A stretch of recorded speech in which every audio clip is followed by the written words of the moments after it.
How are you? Hello, ma'am. I'm fine. Okay, great. Last time you had some medical problems. So are you Yes, fine now? yes, ma'am. I was not having one of my relatives were having, ma'am. Okay, okay. No issues. Okay. Am I clearly visible and audible to you?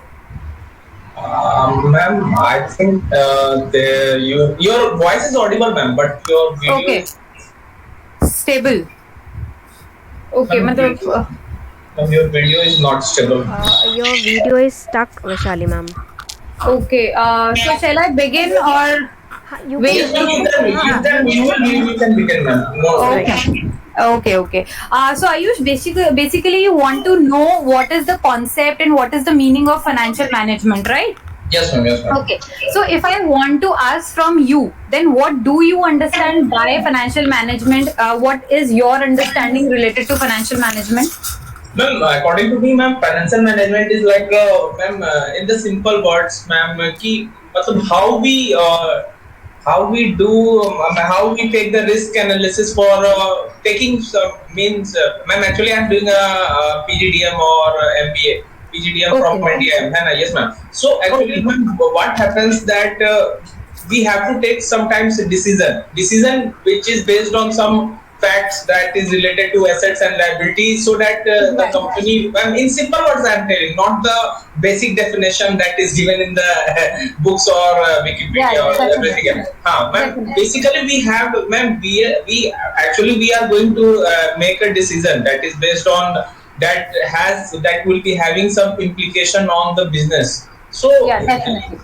Okay, so when we start and when we want to know about the meaning of financial management, so when we concentrate on these two words, so these two words are very important. First one is your financial, which is somewhere known as finance. Okay, and in a very easy language, I can term finance as money. So whatever I am writing over here, can you see this?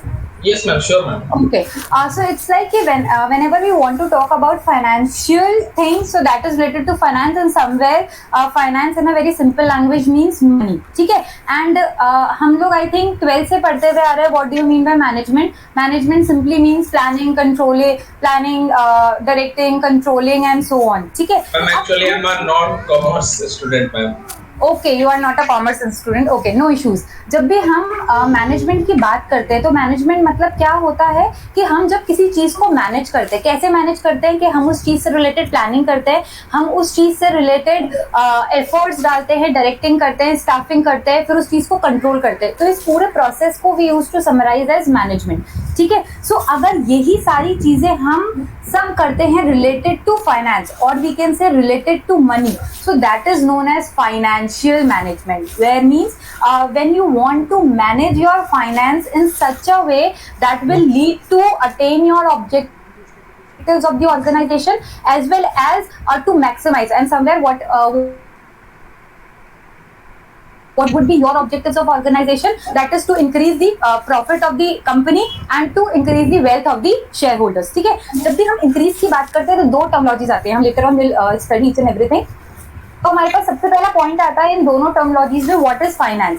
सो अगर मैं बहुत simple language में समझूं तो finance means money. मैं बहुत simple language में बोलूंगी कि फाइनेंस मतलब क्या होता है? पैसा, जो which we can consider as the life of any business.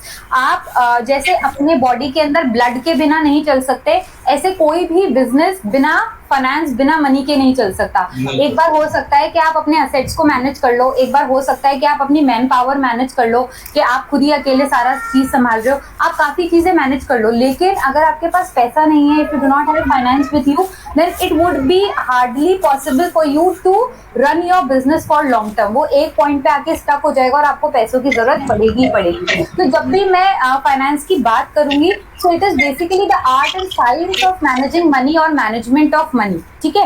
It is the study of value. It is the study basically to take the good decisions which involves money. मेरे पास पैसा बहुत है. अच्छा मैम, ये डिस्टर्बेंस या तो आयुष आपके side से हो रहा है या मैम आपके साइड से हो रहा है, तो इफ इट्स पॉसिबल तो आप लोग म्यूट कर सकते हैं अपने आप को.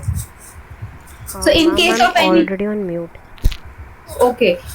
So Ayush, एक बार आप म्यूट कर लीजिए in case of any question and query, and if you want to ask anything, then you can unmute yourself and ask me. Okay? Okay, so it's like जब भी हम फाइनेंशियल मैनेजमेंट की बात करते हैं, so it is the management of finance also. जब भी हम बोलेंगे कि हम हमारे फाइनेंस को मैनेज करना चाहते हैं, तो कौन से डिसीजंस, किस चीज़ों से रिलेटेड डिसीजंस, तो आपके पास में ब्रॉडली डिसीजंस आते हैं कि आपके इन्वेस्टमेंट से रिलेटेड डिसीजंस आप देखना चाहते हो, आप अपने डिविडेंड से रिलेटेड डिसीजंस आप देखना चाहते हो, आप अपनी कॉस्ट ऑफ कैपिटल से रिलेटेड डिसीजंस देखना चाहते हो। So there are different decisions which are involve in any kind of business, और जिससे रिलेटेड हमें क्लैरिटी चाहिए होती है। तो जब हम इन सारे पार्ट्स को इजीली मैनेज करते हैं, that is known as financial management. Okay, now what are the value creation components के हम इन जब हम फाइनेंस को मैनेज करते हैं, तो हम किन दो चीज़ों को टारगेट कर रहे हैं? हम टारगेट कर रहे हैं अनसर्टेनिटी और टाइम। ये दो चीज़ें ऐसी हैं जो बहुत फ्लक्चुएट करती है टाइम के साथ में, या इनको हमें मैनेज करना बहुत ज़रूरी है, क्योंकि अगर हम इनको मैनेज कर पाएंगे then that will lead to attain the objectives of any organization. अब हमारे पास पॉइंट आता है why to study your finance. So there are different fields in any kind of business which are related to finance. अगर मैं बात करती हूँ marketing की, तो वहाँ पे भी मुझे पैसा चाहिए, क्योंकि अगर जस्ट सपोज मैं अपना कोई प्रोडक्ट लॉन्च करना चाहती हूँ, ठीक है, मैं मेरा कोई बिजनेस है, आयुष के माइंड में एक आइडिया आया कि चलो यार मैं अपना मैंने प्रोडक्ट बनाया है, मैंने इन्वेंट किया है अभी कोरोना टाइम्स के लिए, जस्ट फॉर एन एग्जाम्पल मैंने कोई टेस्टिंग किट डेवलप की है और अब मैं इसको मार्केट में उतारना चाहती हूँ। तो आपका क्या, जो आपने टेस्टिंग किट डेवलप की उसके बेसिस पे आप अपनी मर्जी से कैसे भी मार्केट में उतार दोगे? No, for that thing again you need finance, क्योंकि आपको उससे रिलेटेड बहुत सारे काम करने पड़ेंगे, बहुत सारी फील्ड्स को एक्सप्लोर करना पड़ेगा। How you have to check the marketing field also, कि भैया इस प्रोडक्ट की रिक्वायरमेंट भी है या नहीं है। जैसे अभी बीच में जब हमारे पास टाइम आया था अप्रैल मई का, तो उस टाइम पे देयर वाज लाइक कि people were craving for these things, कि भैया ये चीज़ आ जाए, हम इसको अडॉप्ट कर ले, हम इसको चेक कर ले, हमारे पास ऑक्सीजन सिलेंडर्स की कमी है, हमारे पास में मेडिसिन की कमी है। तो उस टाइम पे उनकी हाई डिमांड थी। अगर आप उस टाइम पे अपना प्रोडक्ट लॉन्च करोगे, ठीक है, तो उसकी रिजल्ट्स आपके पास ज्यादा होंगे, आपके पास प्रॉफिट ज्यादा होंगे। ऑन दी कॉन्ट्रेरी, आप अगर इस टाइम पे कोई भी टेस्टिंग किट लॉन्च करते हो, या फिर आप कोई नया प्रोडक्ट लेकर आते हो which is related to somewhere corona, तो उसकी इतनी ज्यादा सेल नहीं होगी, क्योंकि अब चीजें डाउनफॉल में, लोगों को इतनी जरूरत नहीं है। तो आप जब भी अपना कुछ नया पार्ट लॉन्च करना चाहते हो, उससे पहले आपको मार्केटिंग करनी बहुत जरूरी है, और मार्केटिंग करने के लिए अगेन यू नीड फाइनेंस। ठीक है, तो जब भी आप अपने बिजनेस के अंदर कुछ भी काम करोगे, कोई भी फील्ड को टच करोगे, तो वहां पे पैसे की जरूरत है। एंड आप क्या, ऐसा नहीं होता कि भैया आपके पास में लाख रुपए है, आपने अपना बिजनेस स्टार्ट किया और पूरा पैसा मार्केटिंग में लगा दिया। अगर आप ऐसा करोगे तो फिर आप आगे, आपके और भी डिपार्टमेंट्स है, आपके अकाउंटिंग डिपार्टमेंट हुआ, आपके मैनेजमेंट डिपार्टमेंट हुआ, आपका और बाकी डिपार्टमेंट्स हुए, वहां पे भी पैसों की जरूरत पड़ेगी। Then how would you be able to manage those different departments? ठीक है, तो इन सब की प्लानिंग आपको स्टार्टिंग से करके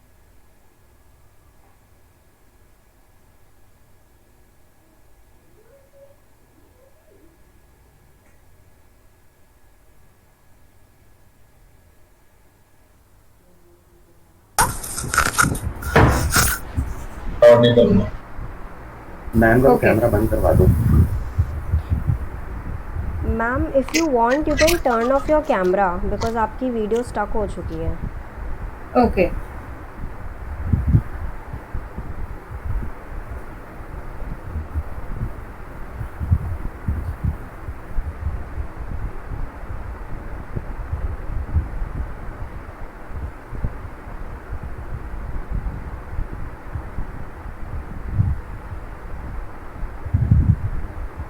Is visible.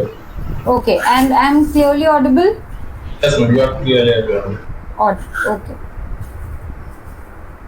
So we were doing why to study finance. So there are different departments in any kind of business where we always need to manage our finance in such a way that we can attain your objectives. जिसमें हमने broadly पढ़ा, marketing है, accounting है, आपका management है which related to your policy making part, then your personal finance which is related to your budgeting, your retirement planning, your day to day cash flow issues. So many departments are there which needs your cash. Now when we study finance, so the question comes in our mind that what are the key issues in finance. So जो हमें decisions लेने होते हैं finance से related, जो main important points होते हैं finance से रिलेटेड, तो क्वेश्चंस हमारे माइंड में कौन कौन से होते हैं. So it's like where to raise financial resources from, wherein to invest those resources, how best to manage the production distribution function, how much of profit to distribute and how much to retain. So these are the main 4 issues which are related to finance. सबसे पहले अगर हम finance की बात करेंगे तो हमारे mind में से भैया हम सबसे पहला पैसा ले कहाँ से. हमारे पास डिफरेंट सोर्सेज हो सकते हैं. माइट बी पॉसिबल कि आपके पास खुद के पास इतना पैसा है कि आप पर्सनल फंडिंग कर सकते हो. माइट बी पॉसिबल कि आपके पास आइडियाज तो हैं, आपके पास में कॉन्सेप्ट्स भी, आपके पास में मैन पावर भी है, but you don't have funds with you. तो अब आप उसको बोरो करना चाहते हो. अब आप बोरो भी कहाँ से करना चाहते हो? आप बैंक से बोरो करना चाहते हो, आप शेयर होल्डर से बोरो करना चाहते हो. तो there are different sources from where you can borrow your funds. तो जब भी हम फाइनेंस की बात करेंगे तो हमारे पास में सबसे पहला क्वेश्चन आएगा कि हम कहाँ से बोरो करें. अच्छा, ये Ayush, can you tell me कि ये चीज़ वेरी क्यों करती है? मुझे पैसा ही तो चाहिए, तो मैं कहीं से भी ले सकती हूँ, कितना भी ले सकती हूँ. So why is it necessary to work on it कि हम कहाँ से पैसा ले? क्या ऐसे फैक्टर्स है जो इफेक्ट करते हैं? वो तो डिपेंड करता है ना कि हम कौन सा बिजनेस कर रहे हैं. अगर जो बिजनेस में अगर हम लोग को कम, जो हमारा बिजनेस स्मॉल स्केल में है तो हमें कम पैसे की जरूरत पड़ेगा. हमें कम पैसे की जरूरत पड़ेगा, हमें ज्यादा पैसे की जरूरत पड़ेगा, लेकिन हमें जरूरत तो पैसे की पड़ेगा ही पड़ेगा. माय क्वेश्चन इज कि जो पैसों की जरूरत पड़ेगी और अगर मैं खुद फंडिंग नहीं कर पा रही हूँ और मुझे बाहर से पैसों की जरूरत पड़ेगी, तो मेरे माइंड में क्वेश्चन आता है कि मैं कहाँ से पैसा लूँ. तो ये कहाँ से आइडेंटिफाई करना, व्हाई इज इट नेसेसरी? मैं कहीं से भी ले लूँ, क्या इससे कोई फर्क पड़ता है कि मैं अगर बैंक से लूंगी तो कुछ और डिफरेंस है, मैं अगर शेयर होल्डर से लूंगी तो कुछ और डिफरेंस है? कोई फर्क पड़ता है इससे? मैम, बैंक से लेंगे तो हमें उन्हें इंटरेस्ट रेट में देना पड़ेगा, ज्यादा इंटरेस्ट रेट में. और अगर हम अपने किसी फ्रेंड और फैमिली से लेंगे तो वो कम रहता है मैम. अगर कोई फंड रेजर अगर हम कर रहे हैं तो उससे मैम कम मिलेगा. मतलब एग्जैक्टली हमें अमाउंट ऑफ इंटरेस्ट. अब अच्छा, अगर आप जस्ट सपोज आप अपने शेयर होल्डर से लेते हो, आपने कोई कंपनी खड़ी कर ली और आप अपने शेयर होल्डर से फंडिंग लेते हो, आपने इक्विटी शेयर इशू करे, तो वहां पे तो आपके पास में और भी लिबर्टी आ जाती है कि अगर आपके पास में प्रॉफिट्स हो, then only then you have to distribute dividends among your share holders. Otherwise it is not compulsion on you to distribute your profit among your share holders. ठीक है, तो हमको ये देखना जरूरी इसलिए है क्योंकि जहां से भी हम पैसा लेंगे उसको रिटर्न में हमें कुछ देना पड़ेगा, और वो जो देना पड़ेगा उसकी कैलकुलेशन हमारे पास में पहले से होनी चाहिए कि पता चले हमने ले लिए 10 लाख रुपए और उसके बदले में हमें सामने वाले को लाख रुपए देने पड़ रहे हैं. तो जितना आया और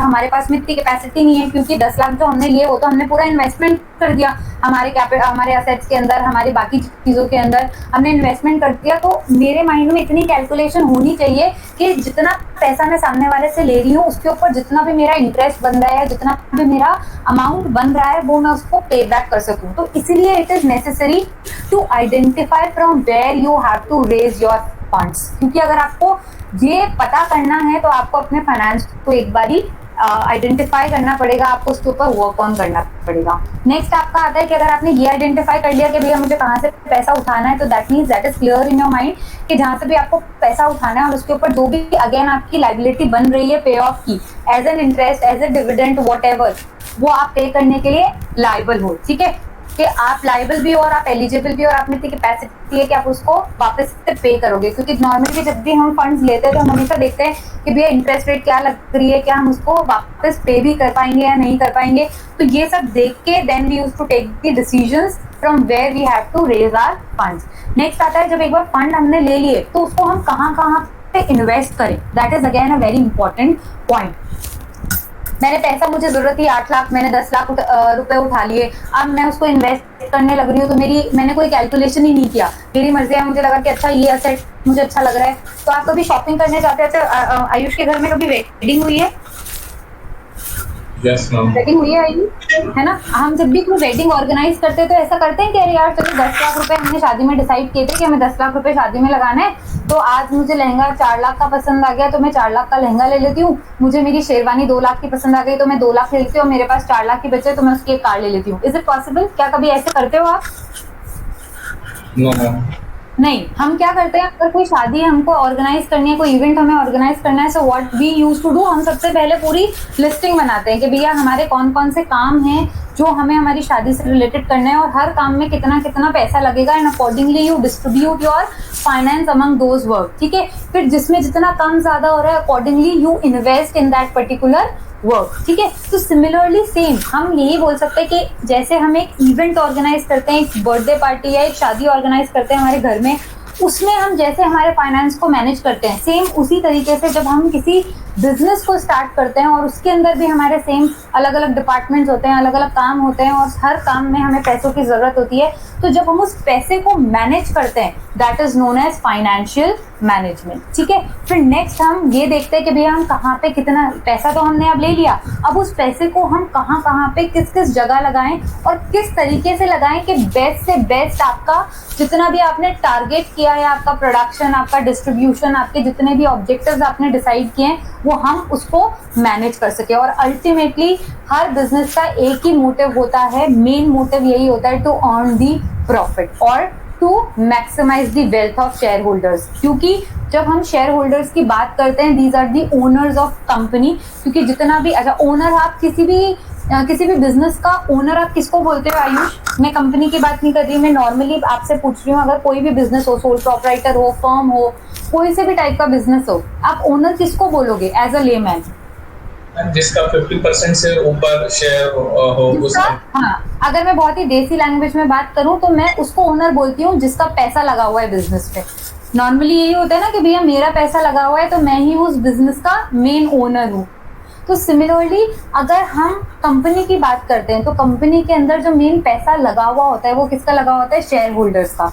ठीक है, तो जब हम शेयर होल्डर्स की बात करते हैं, उनका पैसा लगा हुआ है तो they are treated as the owner of the company, और वो ओनर है तो यहाँ पे एक कंपनी की रिस्पॉन्सिबिलिटी क्या बन जाती है कि उनकी वेल्थ को, और उनकी वेल्थ क्या है, जो पैसा हम उनको रिटर्न दे रहे हैं वो वेल्थ हम इंक्रीज करें। ठीक है, so if we are increasing the wealth of the shareholders and increasing the profit of any business, so these are the main two motives of any business concern. Okay,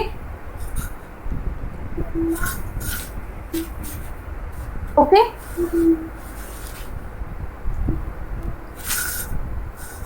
okay बच्चे? Yes ma'am. ठीक है, अब मैं जब finance से related बात करती हूँ तो 3 चीजें आती है फाइनेंस में, that is your financial management which includes your all the decision making process which are related to your finance. Maybe it is decision related to your marketing, maybe it is decision related to your accounting, maybe it is decision related to any other part of your business. ठीक है, तो जब हम इन सारे part से related जिसमें finance included है उसका डिसीजन लेते हैं, उसको मैनेज करते हैं, उसको प्लान करते हैं, ऑर्गेनाइज करते हैं, डायरेक्ट करते हैं, कंट्रोल करते हैं, that is somewhere known as financial management. Next finance आपका आता है कैपिटल मार्केट्स में और नेक्स्ट आपका आता है इन्वेस्टमेंट्स में। ठीक है, अब इंडिविजुअली पढ़ते हैं। सो फाइनेंशियल मैनेजमेंट क्या है? That is acquisition of funds at optimum cost and its utilization with minimum financial risk. It is basically concerned with management of finance. I think अब तक आपको इतना हम बात कर चुके हैं, उसमें क्लैरिटी आ गई होगी कि जब भी हम फाइनेंशियल मैनेजमेंट की बात करेंगे so that is somewhere related to your management of funds. अब फाइनेंशियल मैनेजमेंट और कॉर्पोरेट फाइनेंस की हम बात करेंगे तो उसके अंदर मेन काम क्या होता है कि आपको फाइनेंस की जरूरत कहाँ पे सबसे ज़्यादा होती है? असेट्स के अंदर, और आप जो भी कैपिटल रेज करोगे टू परचेज दोज असेट्स, और फिर मेन काम कि जो भी हमने परचेज किया है या जो भी चीज़ जिस भी चीज़ में हम इन्वेस्टमेंट कर रहे हैं उसको इस तरीके से हम यूज़ करें कि हम हमारे कंपनी की वैल्यू को, की वर्थ को बढ़ा पाएँ। So what are the goals of financial management, or what are the main objectives or motives of financial management? That's the profit maximization and basically profit after tax. अगर profit before tax है तो that means आपका major पैसा तो tax में ही जा रहा है। सो हम चाहते हैं कि हम प्रॉफिट बढ़ाएं कौन सा, after tax, and maximize the earning per share. Earning per share means जो एक शेयर होल्डर जिसने अपना पैसा इन्वेस्ट कर रखा है आपकी कंपनी में, उसकी शेयर वैल्यू को हम इंक्रीज कर पाएं, क्योंकि अगर उसकी शेयर वैल्यू इंक्रीज होगी तो उसका सेटिस्फैक्शन लेवल बढ़ेगा। अगर उसका सेटिस्फैक्शन लेवल बढ़ेगा तो डेफिनेटली वो चाहेगा आपकी कंपनी में ज़्यादा से ज़्यादा इन्वेस्ट करना। इट्स जस्ट लाइक कि आप 4 फ्रेंड्स ने मिलकर कोई बिजनेस स्टार्ट किया, ठीक है, और एक बंदे ने सोचा कि अगर यार मैं यहाँ पे 10 रुपए इन्वेस्ट कर रहा हूँ ना तो मुझे इतना रिटर्न मिल रहा है, क्या मेरे शेयर की वैल्यू इतनी बढ़ती जा रही है, तो आपको क्या लगेगा, अच्छा इतनी बढ़ रही है तो मैं फिर नेक्स्ट टाइम पे 10 की बजाय 20 रुपए इन्वेस्ट करूंगा।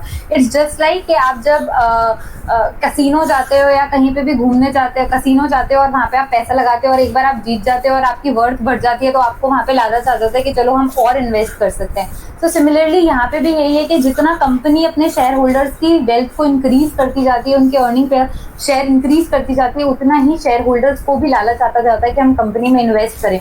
और कंपनी करती ही ये सब किस लिए है, क्योंकि उनके पास जो मेन पैसा आता है अपने बिजनेस को चलाने के लिए वो शेयर होल्डर्स से ही आता है। Okay, yes ma'am. आता है that is your profit maximisation. So that we have already studied कि हमारा मेन एम क्या होता है, to increase the profit of any business. So क्योंकि जिसके पास जितना प्रॉफिट उतना ही अच्छा बिजनेस। अच्छा, Anil Ambani and Mukesh Ambani both are brothers, किसकी वैल्यू ज्यादा है? मुकेश अंबानी। मुकेश अंबानी की, क्यों? Because of its his investment और उनके शेयर और ज्यादा हैं और रिलायंस इंडस्ट्रीज में उसके पास पैसा ज्यादा है। सिंपल, अगर मैं लेमैन की लैंग्वेज में अगर वापस आपको स्पेसिफिकली क्लियर कट बोलूंगी तो मैं बोलूंगी उसके पास पैसा ज्यादा है इसलिए उसकी वर्थ ज्यादा है। तो सिमिलरली हर बिजनेसमैन यही चाहता है कि वो अपने फाइनेंस को इस तरीके से मैनेज करे, अपना जो प्रोक्योरमेंट प्रोसेस है, अपना इन्वेस्टमेंट प्रोसेस है, अपने डिविडेंड डिसीजंस प्रोसेस है, इस तरीके से करे कि उसका प्रॉफिट मैक्सिमाइज से मतलब उसका प्रॉफिट मैक्सिमाइज होता जाए, ठीक है। और this is basically considered as the main parameter of business operation. Profit is the parameter of your business operation, जिससे आप अपने कंपनी की वर्थ को आइडेंटिफाई करते हो। Profit reduces the risk of business concern. ये कैसे, रिस्क कैसे कम हो जाएगी? रिस्क कैसे कम हो जाएगी Ayush? Any idea? Basically profit होगा तो उस कंपनी का शेयर बढ़ेगा और उनको इन्वेस्ट करने के लिए ज्यादा पैसा मिलेगा और फिर एक्चुअली उनको ज्यादा मतलब लॉस अगर नहीं होगा। अगर आपकी कंपनी प्रॉफिट में है तो या तो वो डिविडेंड में अपने लोगों को डिविडेंड दे, या तो वो उससे कुछ वही पैसा जो डिविडेंड देते लोगों को उससे कोई और बिजनेस में या रिस्की बिजनेस में वो इन्वेस्ट कर सकते हैं। एग्जैक्टली तो यहाँ पे बिजनेस का क्या है, रिस्क कम हो गया। अगर वो अपना प्रॉफिट अच्छा करता जा रहा है अपने, अच्छा प्रॉफिट कब अच्छा होगा, जब अपने वो फाइनेंस को इस तरीके से मैनेज कर रहा है, इस तरीके से यूज कर रहा है कि यहाँ पे उसके प्रॉफिट्स ज्यादा हो रहे हैं। तो जब उसके प्रॉफिट ज्यादा होंगे, अब इट्स लाइक कि आपने कोई आपको कोई शादी ऑर्गेनाइज करनी है और आपने कोई इवेंट वाला बंदा हायर कर लिया। आपने उसको बोला कि मेरा भैया 10 लाख का बजट है और आप मेरा पूरा शादी का काम निपटा दो 10 लाख रुपए में। अब उस बंदे की रिस्पॉन्सिबिलिटी है कि उस 10 लाख को किस तरीके से यूज करे कि आपको लगे कि मेरा इवेंट बहुत अच्छा हो गया है। तो जितना अच्छा आपका इवेंट होगा तो यहाँ पे जो डिसीजंस है related to finance, it is the responsibility of that event manager कि इस तरीके से वो प्रॉपर्ली उस फाइनेंस को मैनेज करे कि आपका जो आउटकम है, आपका जो इवेंट है वो बहुत अच्छा हो। और जितना ज़्यादा अच्छा होगा आपकी रिस्क की प्रोबेबिलिटी उतनी ही कम हो जाएगी। मेरे को बहुत इवेंट अच्छा लगा, मैं किसी और बंदे को बोलूँगी कि अरे यार ये बंदे को आप जितना भी पैसा दो इस तरीके से यूज़ करता है कि आपका बिजनेस, आपका जो इवेंट है वो बहुत अच्छे से अच्छा हो जाता है, ठीक है। सो आपकी माउथ पब्लिसिटी होगी, आपका बिजनेस चलेगा, तो वहाँ पे आपका डाउनफॉल होने की जो रिस्क है, रिस्क किस चीज़ की है, बिजनेस खत्म होने की, वो कम हो जाती है, ठीक है। And profit is the main source of any finance that we have already studied. अगर प्रॉफिट है तो हम बाकी चीजें भी मैनेज कर सकते हैं। अच्छा, यहाँ पे 2 टर्मिनोलॉजी आती है, एक आती है प्रॉफिट मैक्सिमाइजेशन, एक आती है wealth maximization. Do you know the difference between both of them, profit maximization and wealth maximization? No ma'am, profit maximization means चले कोई बात नहीं, मैं बताती हूँ। प्रॉफिट मैक्सिमाइजेशन की जब हम बात करते हैं, तो प्रॉफिट मैक्सिमाइजेशन बेसिकली मीन्स आपके बिजनेस का प्रॉफिट, जो भी बिजनेस कमा रहा है वो। Wealth maximization as I said आपके शेयर होल्डर्स का प्रॉफिट, कि आपका शेयर होल्डर कितना कमा रहा है आपसे, ठीक है। तो जितना आपका शेयर होल्डर आपसे कमा रहा है, may be in the form of dividend, may be after selling of your share, that is somewhere known as the wealth maximization. तो दो मैक्सिमाइजेशन फंक्शंस पे मेन कंपनी वर्क करती है, profit maximization and wealth maximization. Profit जो company कमाएगी अपनी चीजों को बेच के और जो भी जिसमें भी वो डीलिंग कर रही है उससे, और वेल्थ मैक्सिमाइजेशन जब वो अपने शेयर होल्डर्स की वैल्यू को, उनके शेयर्स की वैल्यू को इंक्रीज करेगी, उनको जो डिविडेंड दे रही है, उनको जो बेनिफिट्स दे रही है, उनको इंक्रीज करेगी, that would be known as your wealth maximization. और अगर हम नॉर्मली जब हम 11th-12th से बिजनेस स्टडीज पढ़ते हैं ना, और वहाँ पे हम ये पढ़ते हैं कि what is the main objective of financial management, तो वो हम बोलते हैं कि that is to increase the wealth of share holders. के शेयर होल्डर्स अगर बढ़ेंगे, उनकी वेल्थ बढ़ेगी, तो डेफिनेटली वो खुश होंगे, वो कंपनी में ज़्यादा इन्वेस्ट करेंगे, जितना ज़्यादा इन्वेस्ट करेंगे उतना ही प्रॉफिट होगा, और जितना ज़्यादा प्रॉफिट होगा उतना ही बिजनेस आपका फ्लरिश करेगा। So somewhere these all are interrelated. तो यहाँ पे ज़रूरी है कि हम बेसिकली काम यही है कि हम हमारे फाइनेंस को इस तरीके से मैनेज करें कि आपकी इन सारी चीज़ों को हम फ़ायदा दे सकें। Okay, yes ma'am. ठीक है। कैपिटल मार्केट्स में, अच्छा कैपिटल मार्केट से रिलेटेड आपको आइडिया है पे? कैपिटल मार्केट, चलिए, कैपिटल मार्केट में दो टाइप के मार्केट्स आते हैं आपके। आते हैं money market and your secondary market, जिसको हम नॉर्मली बोलते हैं स्टॉक मार्केट, ठीक है। स्टॉक मार्केट कौन सा मार्केट होता है? जहाँ पे आपकी सेकेंड हैंड सिक्योरिटीज को ट्रांजैक्ट किया जाता है। मतलब जो ऑलरेडी पहला होता है कि भैया कंपनी ने कोई आईपीओ लॉन्च किया और अपने डायरेक्टली पब्लिक में इशू किया। IPO is initial public offering, ठीक है। हाँ, जब भी जो भी कंपनी है डायरेक्टली आईपीओ लॉन्च करती है, पब्लिक उसको खरीदती है, पैसा अपना इन्वेस्ट करती है। अब जस्ट सपोज मैंने कोई शेयर्स खरीद लिए, अब मैंने खरीदे, अब मुझे 2 महीने बाद पैसों की जरूरत है, तो मैं उन शेयर्स को बेचना चाहती हूँ, ठीक है। तो जब मैं बेचूंगी तो हो सकता है कोई ना कोई डेफिनेटली उन शेयर्स को खरीदेगा। तो ये जो ट्रेडिंग होती है, purchase and sale of shares, ये कहाँ पे होती है? That is your stock market, ठीक है। So stock market, have you ever heard about BSE and NSC?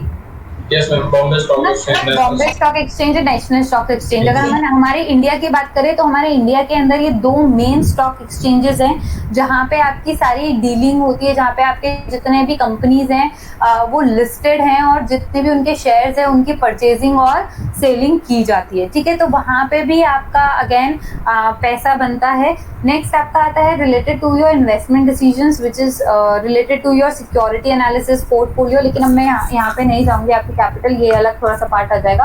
हम फाइनेंस पे एक बार थोड़ा सा कॉन्सेंट्रेट करते हैं, which is related to 2 pillars of finance, जहाँ पे 2 इंपॉर्टेंट टर्म्स हैं, रिस्क एंड रिटर्न। अगर मैं इन दोनों के रिलेशनशिप की बात करूं तो कैन यू टेल मी कि इन दोनों में कैसा रिलेशनशिप एग्जिस्ट करता है, पॉजिटिव और नेगेटिव? मैम ये तो पॉजिटिव है मैम। स्मॉलर रिस्क, एग्जैक्टली जितना आपका रिस्क कम है उतनी आपकी रिटर्न भी कम है, जितना ज्यादा आपका रिस्क है उतनी ही ज्यादा आपकी रिटर्न है। जैसे अगर मैं एफडी में इन्वेस्ट कर रही हूँ, ठीक है, तो मेरा वहां पे रिस्क कम है, तो वहां पे मेरा रिटर्न भी कम है कि माइट बी पॉसिबल मुझे 5% या 5.2.5% मेरे को हार्डली इंटरेस्ट उसके ऊपर मिलेगा। ऑन दी कॉन्ट्रेरी, अगर मैं म्यूचुअल फंड्स वाला ऑप्शन लेती हूँ, मैंने एसआईपी कोई स्टार्ट की है, तो मैं वहां पे शेयर्स में इन्वेस्ट कर रही हूँ, तो वहां पे मेरा रिस्क ज्यादा है। माइट बी पॉसिबल कि कभी शेयर मार्केट बहुत अप डाउन हो गया तो मेरी रिटर्न बहुत कम हो जाए, मे बी पॉसिबल कि बहुत अच्छा चला गया तो मेरी रिटर्न बहुत ज्यादा हो जाए। तो वहां पे रिस्क फैक्टर बहुत ज्यादा है। तो जितना ज्यादा आप रिस्क लोगे उतने ज्यादा आपके रिटर्न्स आने के चांसेस हैं। सिमिलरली जितना कम आप रिस्क लोगे उतने ज्यादा आपके रिटर्न के चांसेस है। तो जब भी हम फाइनेंस की बात करते हैं तो हम फाइनेंस में बोलते हैं कि आप किस तरीके से अपने फंड्स को बढ़ाना चाहते हो, तो that totally depends on the risk कि how much risk you want to take. जितना रिस्क आप लोगे उतने ज्यादा रिटर्न्स आपको अकॉर्डिंगली मिलेंगे, ठीक है। So there you have to make a balance between your money and your risk. Okay, so now what are the functions of finance? Finance is central to all business activities. Finance functions conceals the conflicting interest of varied stakeholders, different functional units. मैं आपको main जो finance के decisions है that I'll tell you. जो आपके main decisions आते हैं. Okay, so these are the main financial decisions of the firm which are related in any kind of business. First one is your investment decision, that is utilization of funds in such a way that you will again attain your objectives. Again, अगर मैं इन सारे functions की बात करूंगी तो इनका main objective यही है, that is your wealth maximization and to attain your objective, and objective is somewhere to increase the wealth of your shareholders. ठीक है, so आपको जो main decisions लेने होते हैं finance के अंदर वो लेने होते हैं investment decisions, कि आप कहाँ पे आपने जितना भी पैसा procure किया है, जितना भी पैसा आपने लिया है उसको आप कहाँ पे किस तरीके से इन्वेस्ट करें. दूसरा ये पहला है मेनली कि आप कहाँ से प्रोक्योर करें, जहाँ जो भी हम पहले बात कर चुके हैं, which is your main decision. क्योंकि आप जब भी कोई फंड लेते हो उसके साथ में उसका कॉस्ट ऑफ कैपिटल इंक्लूड होता है. Have you heard this term, that is cost of capital? Yes ma'am. है ना. So this term is very important, क्योंकि जैसा आपको कॉस्ट ऑफ कैपिटल होगा अकॉर्डिंगली आपके प्रॉफिट्स होंगे. ठीक है, तो आपको इस कॉस्ट ऑफ कैपिटल को मैनेज करना पड़ेगा, because this is your cost of capital. Capital means जो फंड्स आप ले रहे हो, ठीक है, और उन फंड्स की जो भी कॉस्टिंग है. और उन फंड्स की कॉस्टिंग क्या होगी? उन फंड्स की नॉर्मली कॉस्टिंग होती है आप जो डिविडेंड पे कर रहे हो, आप जो इंटरेस्ट पे कर रहे हो, ये उन फंड्स की कॉस्टिंग है. तो उन कॉस्ट को मैनेज करना दैट इज वेरी इंपॉर्टेंट, क्योंकि हमें इन रिटर्न कुछ पैसा देना है. अगर हम नहीं दे पा रहे हैं तो अगेन वो आपके बिजनेस के ऊपर क्वेश्चन मार्क है. नेक्स्ट है related to your dividend and distribution of funds decision. Dividend distribute करना, ठीक है, again that is a very big decision कि कितना डिविडेंड आप डिस्ट्रीब्यूट करना चाहते हो. Because it's not like that कि आपको 100 रुपए का प्रॉफिट हुआ तो आप पूरे के पूरे 100 रुपए अपने शेयर होल्डर्स में डिस्ट्रीब्यूट कर दोगे. अगर आप जितना कमा रहे हो उतना पूरा का पूरा डिस्ट्रीब्यूट कर दोगे तो आप अपने बिजनेस को आगे बढ़ाओगे कैसे? So again this is a very important decision related to your finance कि आप कितना डिविडेंड डिस्ट्रीब्यूट करना चाह रहे हो, कितना डिविडेंड कितना प्रॉफिट आप अपना रोकना चाह रहे हो एज अ रिटेन्ड अर्निंग, जिसको आप इन फ्यूचर अपने बिजनेस में लगाना चाहते हो. And next is your working capital decision. Working capital means Ayush जो अभी ये है जो पैसा जो हमने अभी लगाया हुआ है currently, it is working capital basically means the capital which is required for day to day business. ठीक है, जब हम बोलते हैं ना कि हमारे दो टर्मिनोलॉजीज होती है वर्किंग कैपिटल की, that is your gross working capital and your net working capital. ठीक है, तो जब मैं ग्रॉस वर्किंग कैपिटल की बात करूंगी that means your total investment in current assets. जितने भी आपके करंट असेट्स में उसमें जितना भी आपने इन्वेस्टमेंट किया है that is your gross working capital.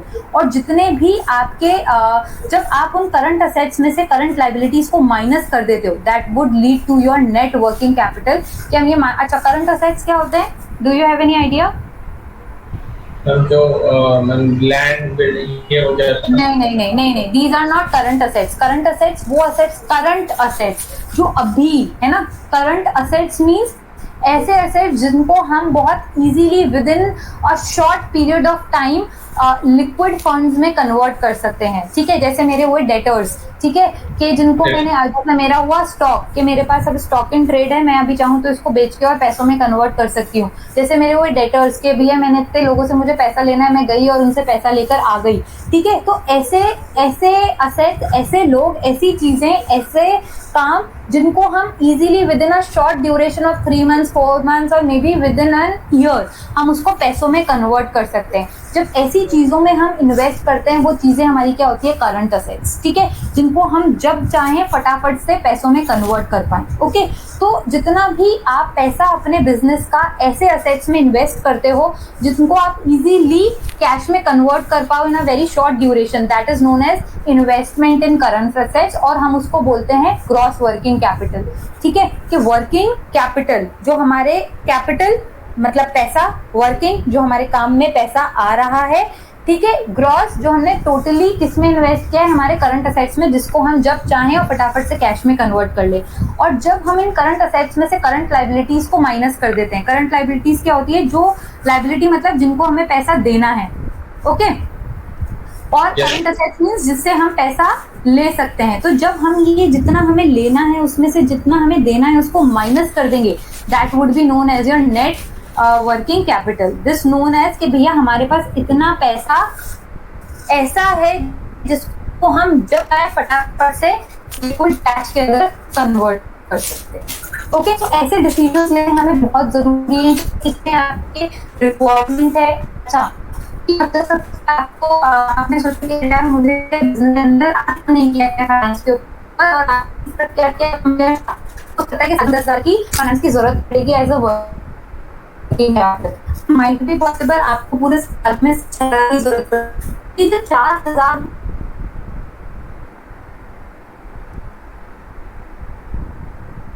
आप उसका बेस्ट यूटिलाइजेशन नहीं कर पाए। 4,000 रुपए आपके पास अननेसेसरी एक्स्ट्रा पड़े हुए थे, जिसको अगर आप चाहते तो अच्छी जगह इन्वेस्ट करके और उससे रिटर्न्स निकाल सकते थे। ठीक है, सो यहाँ पे बहुत जरूरी है कि जितना भी पैसा आपके पास है और उससे रिलेटेड तो जितने भी डिसीजंस लेने हैं, आप इस तरीके से लो कि आपको प्रॉफिट से ज्यादा हो, आपकी शेयर की वेल्थ ज्यादा से ज्यादा बढ़ पाए। अगर एक्सेल का वाकई लगा दिया जहाँ तो दैट इज नोन एज हम सकते हैं। ठीक है, एक फंक्शन है, एक फंक्शन के लिए आयुष का बर्थडे पार्टी है। आयुष को बर्थडे पार्टी में सिर्फ एक ही ड्रेस की जरूरत है, ठीक है, और आयुष 5 ड्रेसेस खरीद के लेकर आ गया। तो ये जो 4 ड्रेसेस आयुष ने एक्स्ट्रा खरीद लिए वो क्या है, वेस्टेज ही है। ऑन दी कॉन्ट्रेरी आयुष क्या कर सकता था कि वो जो 4 ड्रेसेस का पैसा था उसको मिला के हो सकता है एक रिंग लेकर आ जाते आयुष, या फिर अपने लिए शूज लेकर आ जाते, तो वो उस पार्टी में आयुष की और वर्थ बढ़ा देते। ठीक है, कि आयुष ने पता चले बर्थडे पार्टी में एक अच्छी सी डायमंड रिंग भी पहन रखी है। ऑन दी कॉन्ट्रेरी आपने वो 5 ड्रेसेस एक्स्ट्रा लाके पटक दी जिनका कोई यूज नहीं है। So it depends on you कि आप अपने फंड्स को किस तरीके से यूज करो कि आपकी खुद की वर्थ, आपकी कंपनी की वर्थ इंक्रीज हो। ठीक है, ओके, नेक्स्ट आपके इन्वेस्टमेंट डिसीजंस आते हैं विच आर रिलेटेड टू कि आप कहाँ पे इन्वेस्ट करना चाहते हो जिससे आपका return on investment, that is ROI, return on investment आपके इंक्रीज हो। जैसे आप एक्सपेंशन करना चाहते हो तो उसमें आप इन्वेस्ट करो। आप कोई रिप्लेस करना चाहते हो अपनी एसेट को, किसी मशीनरी को, किसी पुरानी किसी चीज़ को, आप उसको करो।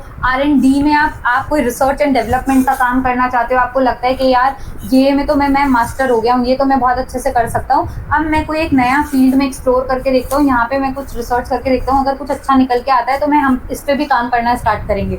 सो इट्स लाइक दैट कि आप वहाँ पे कुछ रिसर्च एंड डेवलपमेंट में इन्वेस्ट करके और फिर अपने बिजनेस को बढ़ाना चाहते हो। तो again it depends upon you कि आप किस जगह इन्वेस्टमेंट करना चाहते हो और उससे अपने बिजनेस को बढ़ाना चाहते हो।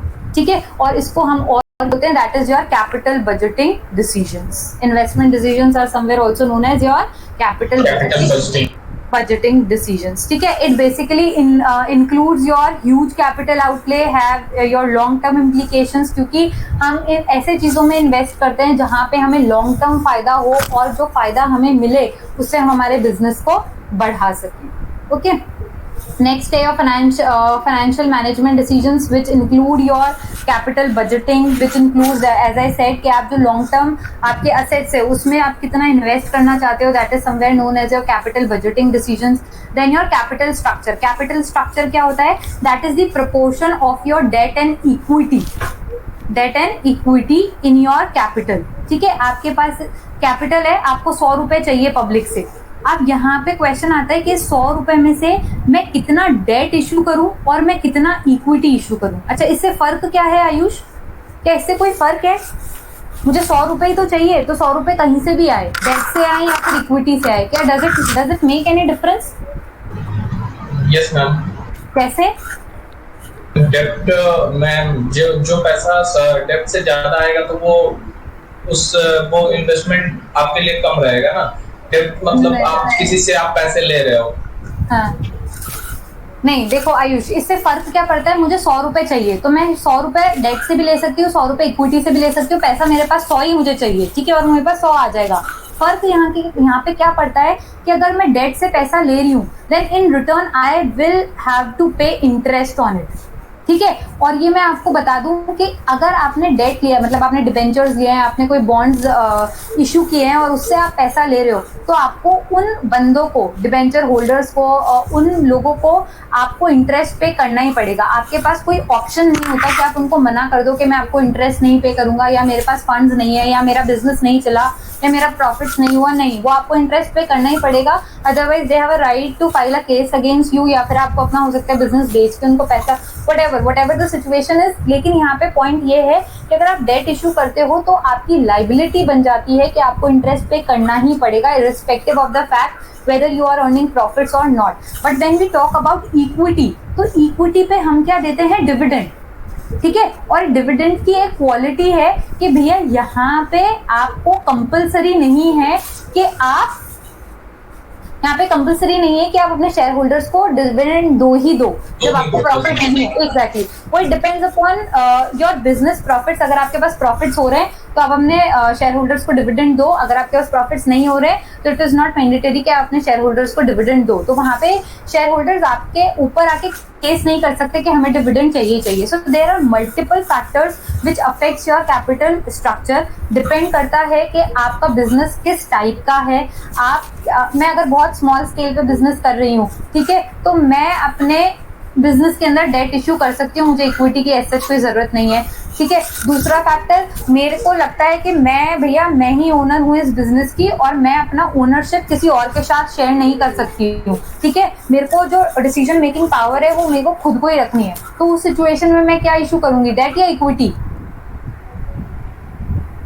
नहीं, अगर हम लोग खुद ही ओनर है तो मैम इक्विटी नहीं, अगर आप शेयर होल्डर्स ओनर होते हैं तो हम इक्विटी बोलते हैं। इक्विटी, जब भी आप इक्विटी इशू करते हो मतलब आपके शेयर होल्डर्स कन्वर्ट हो गए, मतलब आप इक्विटी किसको इशू करोगे, शेयर होल्डर्स को। शेयर होल्डर्स कौन होते हैं, जो आपकी कंपनी का जितना भी कैपिटल है उसमें कोई पार्ट कंट्रीब्यूट करते हैं। So by that way they become the owner of that owner of your company and they are known as equity share holders, ठीक है। तो जितने ज्यादा शेयर होल्डर्स बढ़ेंगे आपकी ओनरशिप उतनी ही डाइल्यूट होती जाएगी, ठीक है। तो if you want to retain the power of your ownership then in that case you will issue debt, not equity. Yes ma'am, okay, ठीक है। तो आप, ये डिपेंड करता है कि आप क्या करना चाहते हो। अच्छा, डेट के फायदे क्या हैं? डेट का फायदा ये है कि आपको इंटरेस्ट का डिडक्शन मिल जाता है टैक्स में, ठीक है। सो आपके बहुत मल्टीपल फैक्टर्स होते हैं, तो उन पे आपको एक बार वर्कआउट करके और then you have to take the decision of capital structure कि आपको डेट इशू करना है या फिर इक्विटी इशू करना है, किस प्रपोर्शन में इशू करना है। Then your capital working capital management decision. So these are the basically decisions which you have to take. So these again the pointers which I have mentioned over here. Next आपका आता है dividend decisions. That as I said कि आप अपने share holders को कितना dividend issue करना चाहते हो, कितना प्रॉफिट आप अपने शेयर होल्डर्स में डिस्ट्रीब्यूट करना चाहते हो, कितना प्रॉफिट आप अपने पास वापस से रखना चाहते हो जिससे आप अपने बिजनेस को ग्रो कर सको, ठीक है। So it depends upon business to business. तो इससे रिलेटेड भी एक बिजनेस को डिसीजंस लेने पड़ते हैं which is somewhere again include your finance, क्योंकि जिस अकॉर्डिंग आप डिविडेंड से डिसीजन रिलेटेड डिसीजंस लोगे अकॉर्डिंगली आप अपने बिजनेस को बढ़ा पाओगे, ठीक है। So these are basically the key issues in financial decision making. If I talk about investment decisions, so it includes what business to be in, what growth rate is appropriate, what asset is required. When I talk about financial decisions, तो मेरा capital structure से related decision के debt equity proportion क्या होना चाहिए, मेरा capital mix क्या होना चाहिए जिससे मेरी वैल्यू की फर्म की वैल्यू बढ़ जाए, और क्या मेरी डेट इक्विटी मिक्स का प्रोपोर्शन होना चाहिए। देन योर डिविडेंड डिसीजंस, आपका प्रॉफिट्स कितना आप डिस्ट्रीब्यूट करोगे, कितना आप अपने बिजनेस के अंदर रखोगे, रिटेन करके रखोगे जिससे आप अपने बिजनेस को बढ़ा पाओ, ठीक है। Can we change value of firm by changing the amount of dividend. अगर हम डिविडेंड का प्रोपोर्शन पहले 10 दे रहे थे अब 8 करते तो क्या हमारे उससे बिजनेस के ऊपर कोई फर्क पड़ेगा। तो इन सब चीज़ों को एनालाइज करके then we have to take the decisions related to dividend. And then last is your working capital decisions. Next is organization of finance functions. So these are basically the reasons for placing the finance function in the hands of top management. बहुत ज़रूरी है कि हम हमारे जो क्योंकि finance is somewhere as known as the blood of any business, ठीक है। सो ब्लड का हम पावर उसी के हाथ में देते हैं जो उसको संभाल सकता है, जिसमें वो समझदारी होती है, and we consider top management is one of them. So हम मानते चलते हैं कि हम उन्हीं को ये पावर देते हैं. This is basically the organisation of finance function कि आपका सबसे पहले ऊपर कौन होता है, that is your chief finance officer, then your treasurer, control and accordingly different people are involved. Now it depends upon business to business कि कौन सा बंदा कहाँ पे किस पोजीशन पे है. मे बी पॉसिबल कि कोई पोजीशन उनकी कंपनी में है, मे बी पॉसिबल कि कोई पोजीशन उनकी कंपनी में नहीं है. So it depends upon business to business. ठीक है. And again this is the hierarchy in any kind of organisation. सबसे पहले आपके बोर्ड ऑफ डायरेक्टर्स होते हैं, फिर आपके चीफ CEOs होते हैं, then your CEO, chief operating officers, financial officers and different. Hierarchy और ऑर्गेनाइजेशनल स्ट्रक्चर वो डिफरेंट होता है कि ये एक ही क्या होता बोल रहे है? क्या बोल रहे बच्चे? मैम हायरार्की किसी कंपनी का और ऑर्गेनाइजेशनल स्ट्रक्चर वो दोनों सेम होते हैं या अलग अलग होते हैं?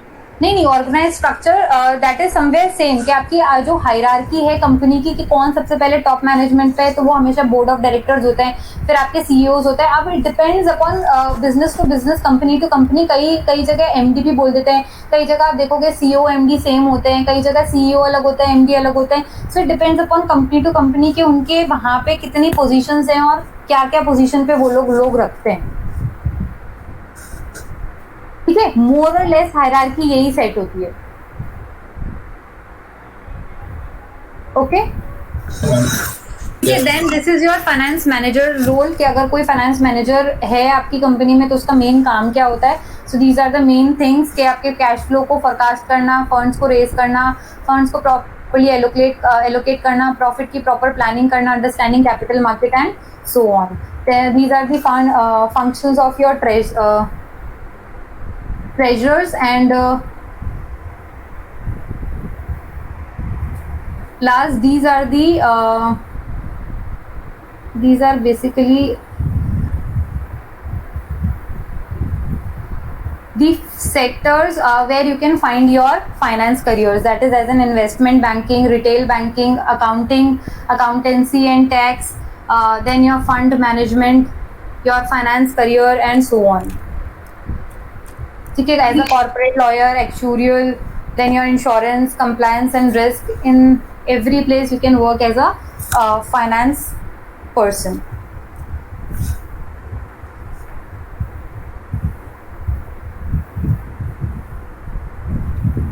ओके.